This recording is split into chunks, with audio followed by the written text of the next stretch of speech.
Chapter 13. A Strange Meow. "The man with the funny hat," Pete exclaimed.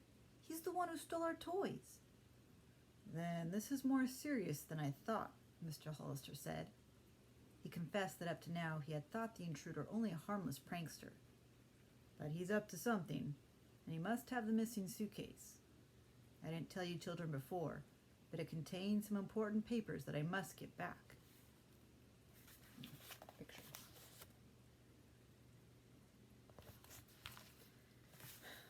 "Maybe he's trying to find the treasure that's hidden in this house," Pete declared. "No doubt," his father agreed, "and I believe I'd better tell the police about this." He telephoned, and while they were eating breakfast, Officer Cal came.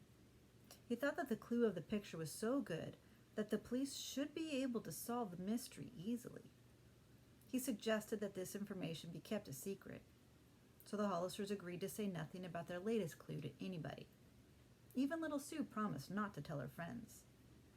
"But is it all right to tell Annie?" she asked. "Annie?" Officer Cal asked. "That's my dolly. She won't tell anybody." The policeman laughed.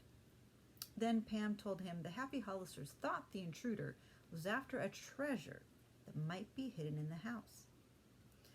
"In that case," he said, "you'd better find it first."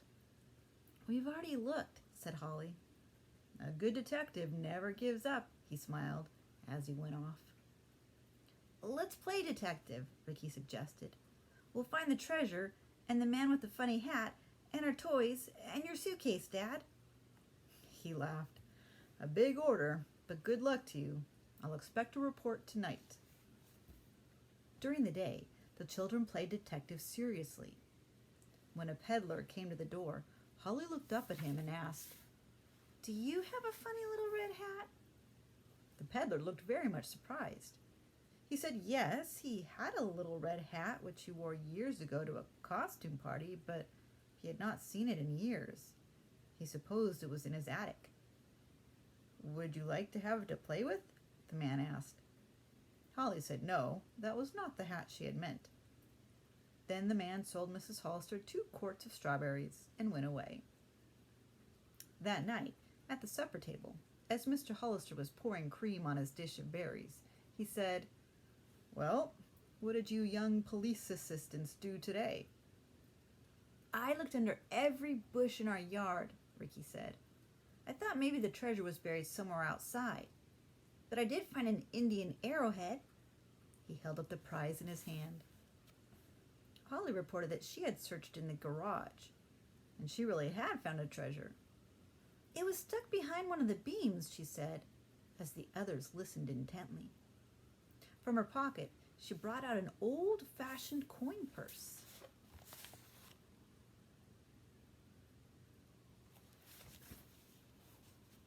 "There's a real silver dollar in it," she said proudly. "Oh, that's too heavy to carry around," Ricky spoke up, grinning. "How about using it to buy us ice cream?" The others laughed, and Holly said she was not going to spend it. She would save it to buy a Christmas present. Pete told the family he had continued his search in the attic and found an old storybook. "But it's for girls," he said in disappointment. Pam chuckled. "I'll trade it for what I found in the cellar," she said, holding one hand behind her back. "What is it?" "Sight unseen," Pam replied, teasing her brother. Okay, I'll swap." Pam held out her hand. It was a tiny harmonica. "I washed it," she said, handing it to her brother, "and it still plays." Pete blew a few notes. "This is keen," he said, grinning. "I'll use it to get everybody up in the morning." "Oh, but not too early," his father begged. "I'll be getting to sleep late, as I have some reading to do." He went to bed when the children did, but got a book and read for a couple of hours. Finally, he put down the book and raised up to switch off the light. As he did, he glanced out the window.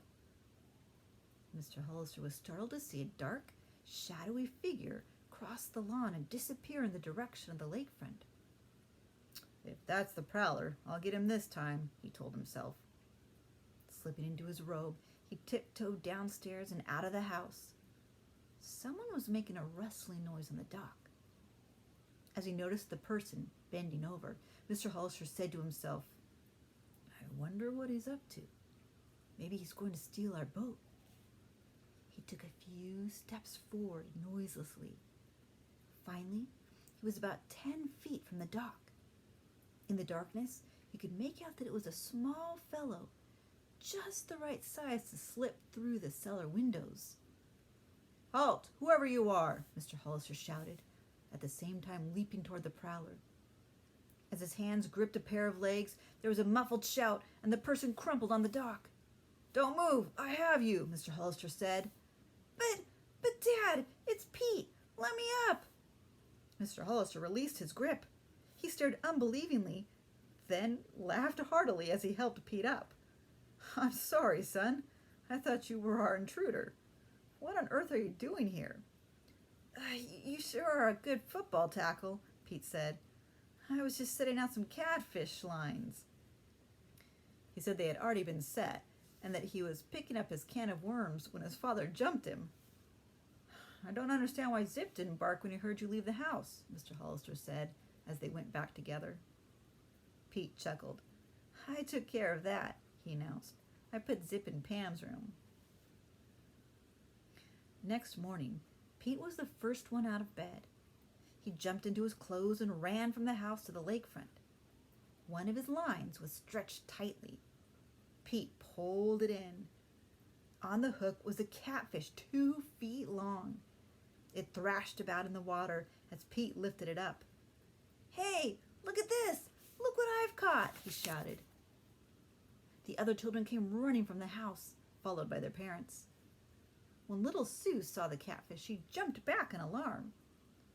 "What funny whiskers," she said. "Will it bite, Daddy?"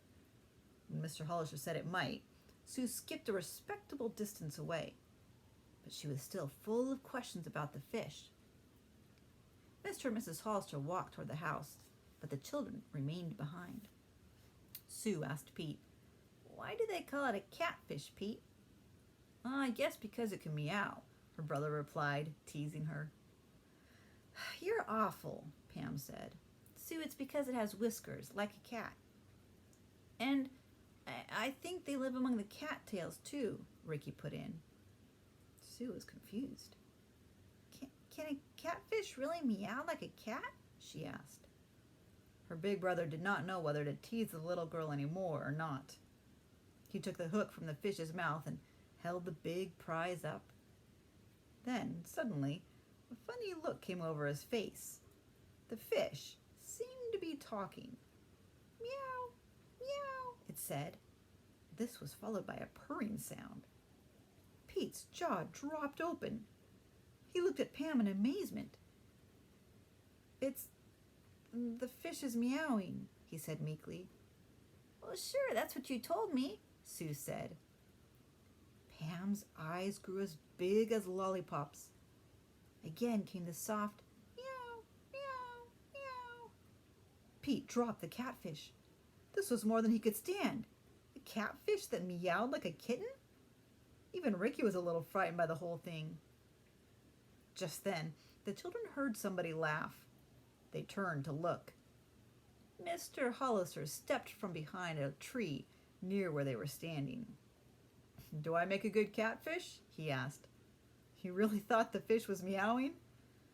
"Oh, Dad," Pam exclaimed, "you're always playing jokes on us." "When you're not playing them on me," Mr. Hollister replied.